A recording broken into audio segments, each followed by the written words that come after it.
Hi, my name's Alistair Somerville of Acuity Design, and this is a talk about civic assemblies called Consequential Design, Understanding Civic Assemblies. Now, civic assemblies are an idea which seems to be very popular at the moment, and they seem to be coming through partially through politics and the politics of exclusion, partially because it's viewed as a form of let us say, co-design with a more political sense. Now, the definition of civic assemblies differ, however, the fundamentals are the assembly of a group of people, citizens generally, who are set a specific topic to deliberate about and to make a shared decision about. And it's ideas around citizens' decisions that really we have to concentrate.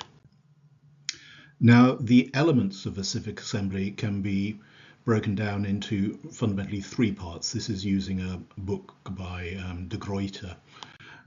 One should look at, when thinking about starting one, the idea of inclusion, the sortition, the idea of who is in the room, the deliberation, how does one think about helping people deliberate, research and think about the ideas which are behind the question being asked of the assembly, and influence, what happens with the decision made by the people. This means that consequences are one of the most important things to think about around civic assemblies. There are consequences around both how you design it at the start and what happens after they have completed. This is the idea of ripples. There are ripples running through the way in which you decide to use this form of process, and you need to be aware of how those ripples work. Generally, they're about the sense of being, and I'm going to just talk about two ways of being in this talk. Number one, being the decision. Number two, being human. So, one, being the decision. The action of a civic assembly is to bring people together to deliberate in a structured way such that they can talk about the subject, discover more, listen to experts, talk to each other. The deliberation of a civic assembly is important. It's something I've been working on for the last few months. However, the deliberation is not the thing that I need to worry about here. What we need to think about here is what happens after the liberation, the decision. The civic assembly creates a decision. That's a decision about an important topic, something which matters to a government, something which matters to a community. There must be a decision. And after that, there must be action. And this goes to the idea of consequential voice. And this is absolutely critical. If you are using a civic assembly, there must be consequences. The people who make decisions, who deliberate and make decisions in a civic assembly, must know that what they do matters. What they say has meaning, and meaning creates action. If there are no actual consequences from a civic assembly, do not use a civic assembly. This is something that designers and managers need to think about. This methodology is utterly inappropriate if you are merely looking for a way of confirming what you already think. If that is what you want, use participatory design, whatever. But do not use civic assemblies if you do not want to do what the people tell you they have decided.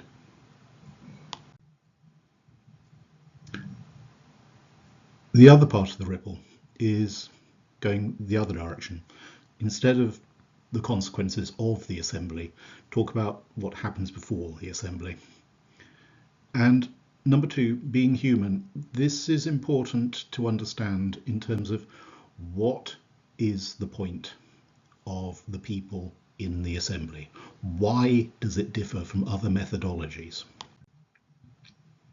Civic assemblies differ from many forms of participatory design and many forms of involvement of public in politics or design because it does not base itself around what people know, professionally or lived experience, and it is not what identity you have, whether it be an identity which has been imposed upon you by authorities, by government, by the past, or an identity that you have chosen to live your life by. These are not things that matter to civic assemblies. Civic assemblies matter because you are human. This is not co-design. This is one of the things which I discovered, which I was not expecting. This is not co-design in the sense that lived experience is not a relevant point here. What we're talking about is being human. And particularly in these days when we are surrounded by new ideas of artificial intelligence, etc., one of the things which really matters here is the consequences of embodiment. There's a theory which talks about what sentience is, and which I've always found helpful. And what it says is sentience comes from having a body. Physical embodiment, physical existence. You have a physical body which exists in a time and a place, a here and a now. And having a body anchors you to that place and that time. But also that means you have a perspective. You are standing in a place, looking out, looking around. You have a past, you have a future, and you are living in the present. That perspective matters. Being human, being embodied matters. Because what that leads to is the possibility of having an opinion. An opinion which is based around your existence. Based around being in a time and a place.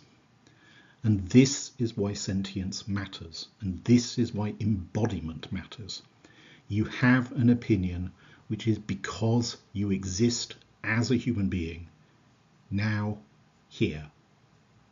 And you have opinions which have importance. They can be adjusted by having more knowledge. They can be adjusted by encountering and talking to more people. But it's because you exist. It's because you are you that this works. So one of the things which matters to civic assembly work is facilitation of something which is actually something we don't really talk about, which is simply the wonder of being human. We're not trying to support people in their ways of knowing or their experiences of life. We want them to understand that they themselves matter simply because they are human. Supporting the wonder of being human.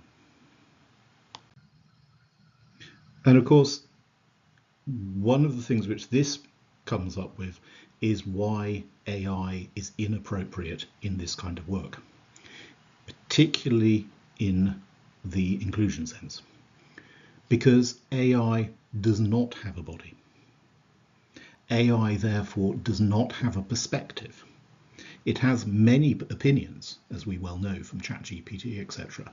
However, those opinions are not anchored to a perspective, and they are not anchored to a body, and thus they are flailing around, being, particularly what we've seen nowadays, unhelpful, the fabrications of AI. What we need is the wonder and simple existence of being human. So civic assemblies are important, as a way of creating sharing of meaning. And within that, also sharing kindness, putting people together and saying it is not what matters about your differences or your different identities which is important. What matters is your being human and being able to listen, talk, share and deliberate together on things that have meaning and consequences for our society, for your community, for our futures.